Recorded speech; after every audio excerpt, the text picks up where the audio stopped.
A three-story building in Bangarapet city, Kolar district collapsed near Dandu Road on Friday during renovation work on the ground floor. The building owned by Rajkumar had been unoccupied for the past 2 months.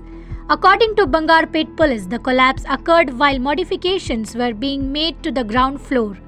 Fortunately, 3 families living in the building were evacuated by fire brigade personnel before the structure gave way. No injuries or casualties have been reported. The collapse also caused damage to the compound wall of the nearby private school. A police complaint has been filed and authorities are investigating the incident. The police clarified that the evacuation took place promptly after the building owner alerted them about the ongoing renovations. The building was already considered at risk of collapse, prompting the precautionary evacuation. The authorities emphasized that no one was harmed in the incident, which occurred due to structural instability during the renovation.